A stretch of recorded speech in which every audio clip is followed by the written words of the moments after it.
আবারও আগ্নেয়াস্ত্র সহ গ্রেপ্তার এক। এবার মুর্শিদাবাদে সালার থানার পুলিশ সালারের বহরান এলাকা থেকে 2টি পাইপগান 3টে কার্তুজ সহ এক ব্যক্তিকে গ্রেপ্তার করে। ধৃতের নাম মুকুল শেখ, তার বাড়ি বহরান এলাকায় বলে জানা গিয়েছে। ধৃতকে শনিবার কান্দি মহকুমা আদালতে তোলা হয় এবং 5 দিনের পুলিশি হেফাজতের জন্য আবেদন করা হয়। ইতিমধ্যেই পুলিশ জিজ্ঞাসাবাদের প্রক্রিয়া শুরু করেছে। কোথা থেকে সে বন্দুকগুলো পেল, কি উদ্দেশ্যে সে বন্দুকগুলো এনেছিল, সবটাই কিন্তু জিজ্ঞাসাবাদ করছে পুলিশ। পুলিশের আশা, একে জিজ্ঞাসাবাদ করে এই চক্রের আরো বেশ কয়েকজনকে গ্রেপ্তার করার সম্ভাবনাও থাকছে।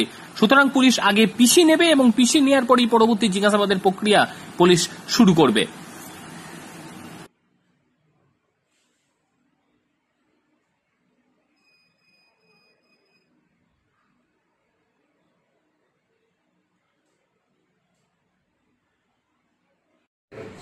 হ্যাঁ, সিরাপ দেবো, আপনার সিরাপ দেবেন।